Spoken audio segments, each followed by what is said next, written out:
Aujourd'hui, c'est un jour important pour l'investissement au Maroc. Nous avons tenu la première commission nationale des investissements qui s'inscrit dans le cadre de la nouvelle loi cadre,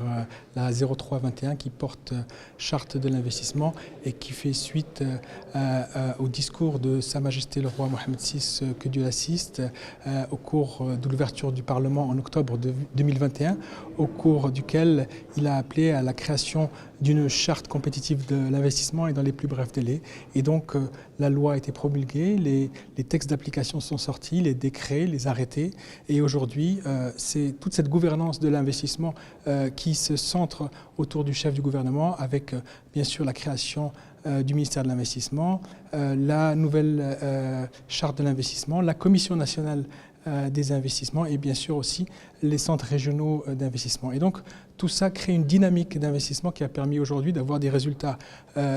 très favorables et des résultats très prometteurs, dans la mesure où un certain nombre de records ont été battus, notamment un record par rapport à l'investissement privé, puisque la Commission a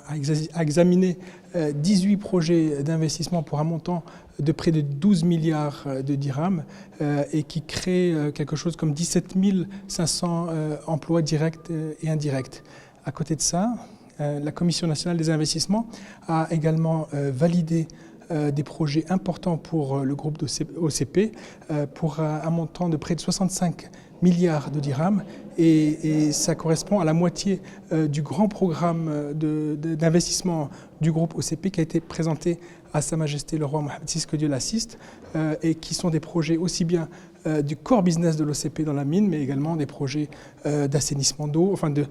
désalinisation d'eau, des projets énergétiques pour l'autoconsommation et pour la production également d'hydrogène vert.